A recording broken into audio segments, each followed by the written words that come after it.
चलिए जानते हैं आज देश और दुनिया की सिलेक्टेड काम की और महत्वपूर्ण 25 बड़ी खबरों को सिर्फ 10 मिनट में। राहुल गांधी को गद्दार बोलने पर भड़की कांग्रेस, बीजेपी के 2 सांसदों के खिलाफ दिया विशेषाधिकार हनन का नोटिस।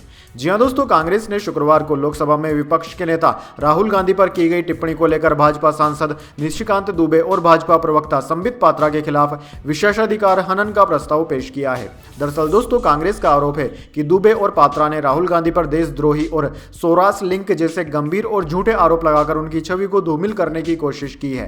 एएनआई की रिपोर्ट के मुताबिक कांग्रेस सांसद गौरव गोगाई ने कहा कि हमने भाजपा सांसद निशिकांत दुबे और संबित पात्रा के खिलाफ विशेषाधिकार हनन का प्रस्ताव पेश किया है। चलिए दोस्तों, जान लेते हैं अगली खबर। गुजरात के सूरत में 14 फर्जी डॉक्टर गिरफ्तार, 70,000 में डिग्री देने वाले गिरोह का हो गया भांडाफोड़, 8वीं पास भी इलाज कर रहा था।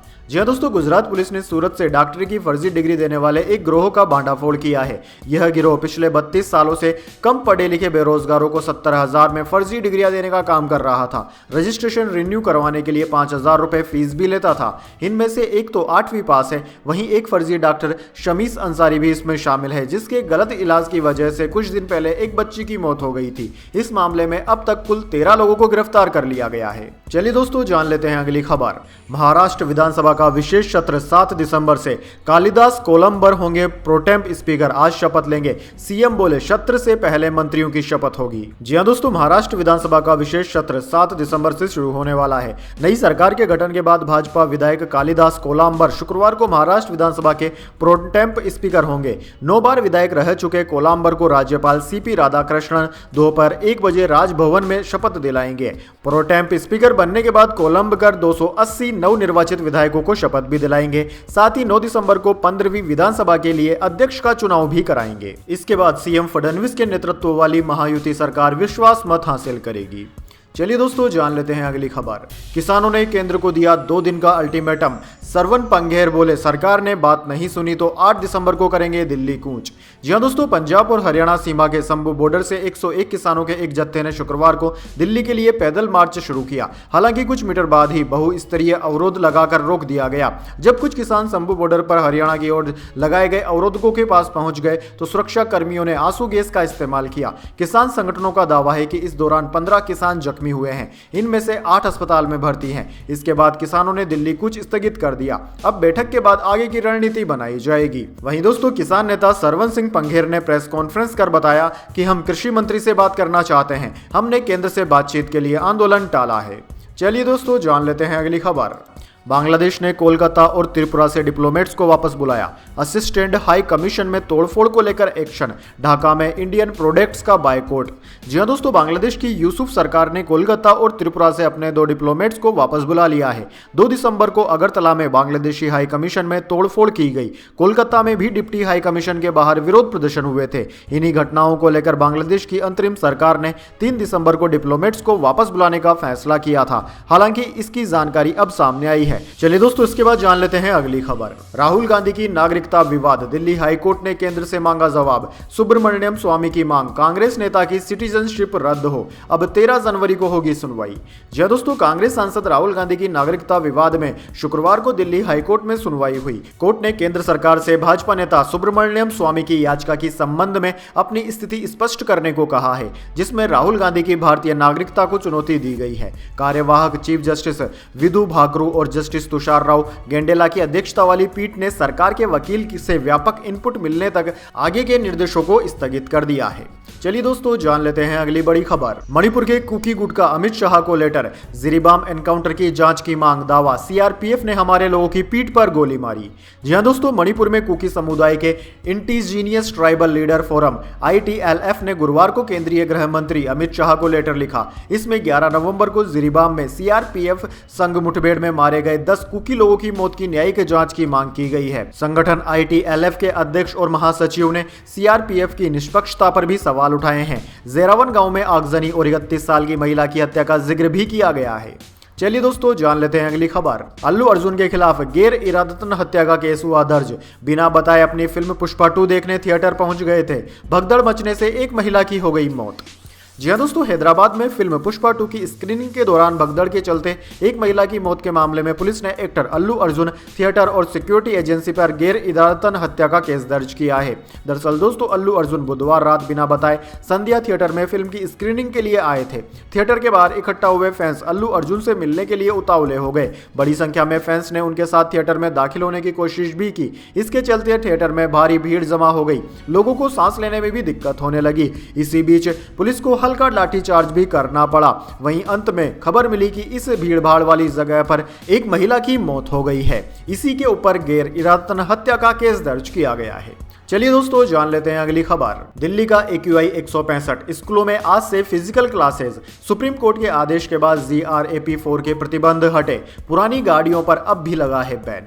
जी हाँ दोस्तों, दिल्ली में गुरुवार को AQI 165 रिकॉर्ड किया गया। AQI के खराब से मध्यम कैटेगरी में आने पर सुप्रीम कोर्ट भी GRAP 4 के प्रतिबंध हटाने के लिए राजी हुआ है, जिसके बाद centre for air quality management CAQM ने गुरुवार रात GRAP 4 हटाकर GRAP 2 के प्रतिबंध लागू करने का ऐलान किया है। प्रतिबंधों में ढील के बाद शिक्षा निदेशालय ने कहा है कि शुक्रवार से दिल्ली के स्कूलों में फिजिकल क्लासेस शुरू हो जाएंगी। 12वीं तक के सभी स्कूल के सभी बच्चों की ऑनलाइन कक्षाएं अब नहीं चलाई जाएंगी।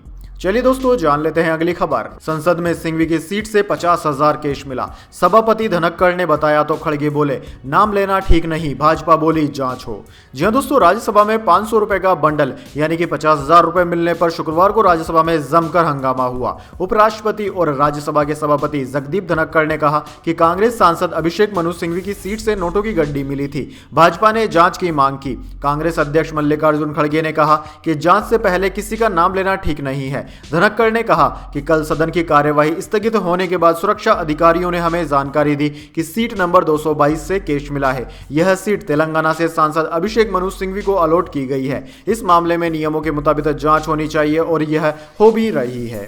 चलिए दोस्तों, जान लेते हैं अगली खबर। ब्रिटेन में मोहम्मद सबसे लोकप्रिय नाम बना। 4,700 लोगों ने बच्चों का यह नाम रखा। लड़कियों में ओलिविया टॉप पर। जी हाँ दोस्तों, ब्रिटेन में 2023 में बच्चों का सबसे ज्यादा रखा गया नाम मोहम्मद रहा। Office for national statistics ONS के मुताबिक पिछले साल 4,661 बच्चों का नाम मोहम्मद नाम से रजिस्ट्रेशन कराया गया। यह 2023 की तुलना में 484 ज्यादा है। डेली मेल के मुताबिक यह पहली बार है जब किसी ईसाई देश में मुस्लिम नाम टॉप पर है। 2016 से मोहम्मद सबसे ज्यादा रखे गए लड़कों के टॉप 10 नामों में शामिल रहा है, लेकिन पहली बार यह नाम टॉप पर आया है। इससे पहले ब्रिटेन में नूह सबसे ज्यादा रखे जाने वाला नाम था।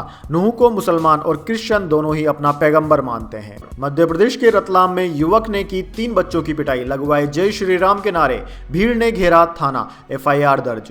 जी हाँ दोस्तों, रतलाम में 3 नाबालिग बच्चों की पिटाई का वीडियो सामने आने के बाद मुस्लिम समुदाय के लोगों ने थाने का घेराव कर लिया। वीडियो में एक युवक 3 बच्चों की पिटाई कर रहा है, उन पर थप्पड़ और चप्पल बरसा रहा है, साथ ही जय श्री राम के नारे भी लगवा रहा है। इस मामले में पुलिस ने अज्ञात आरोपियों के खिलाफ मामला दर्ज कर उनकी खोजबीन शुरू कर दी है। चलिए दोस्तों, जान लेते हैं इसके बाद अगली बड़ी खबर। चैंपियंस ट्रॉफी हाइब्रिड मॉडल में होगी, PTI ने कंफर्म किया। भारत पाकिस्तान का मैच दुबई में खेला जाएगा। टूर्नामेंट फरवरी में शुरू होगा। जी हाँ दोस्तों, इस वक्त की बड़ी खबर। चैंपियंस ट्रॉफी हाइब्रिड मॉडल पर ही खेली जाएगी और तय समय पर ही होगी। पाकिस्तान भी 2 देशों में होस्टिंग के लिए मान गया है। भारत और पाकिस्तान के बीच ग्रुप मैच 1 मार्च को दुबई में हो सकता है। UAE में ही भारत अपने सभी मैच खेलेगा। यहाँ 2 नॉकआउट मैच भी होंगे। न्यूज एजेंसी PTI के अनुसार वेन्यू के लिए ICC ने आज दुबई में मीटिंग रखी थी। इस मीटिंग में वेन्यू फाइनल हो गया है। हालांकि ICC ने अब तक इसे कंफर्म नहीं किया है। चैंपियंस ट्रॉफी फरवरी से शुरू होनी है। टूर्नामेंट का डिटेल शेड्यूल 7 दिसंबर तक रिलीज कर दिया जाएगा। चलिए दोस्तों, जान लेते हैं अगली खबर। शराब नीति केस, दिल्ली हाईकोर्ट का जल्द सुनवाई से इनकार। अरविंद केजरीवाल से कोर्ट ने कहा हमारे पास बहुत सारे केस हैं, सुनवाई 20 दिसंबर से ही करेंगे। जी हां दोस्तों, दिल्ली हाईकोर्ट ने शुक्रवार को शराब नीति घोटाले में अरविंद केजरीवाल के केस की जल्दी सुनवाई से इनकार कर दिया है। अरविंद केजरीवाल ने सुनवाई तय तारीख 20 दिसंबर से पहले करने की याचिका लगाई थी। उनकी याचिका खारिज करते हुए जस्टिस मनोज कुमार ओहारी ने कहा कि सुनवाई तय तारीख पर ही होगी। हमारे पास सुनवाई के लिए और भी बहुत सारे मामले हैं। कोर्ट के जल्दी सुनवाई से इनकार करने के बाद अरविंद केजरीवाल के वकील ने मांग रखी कि उनके खिलाफ दायर ईडी की याचिका की कॉपी उन्हें पहले से मुहैया करवाई जाए।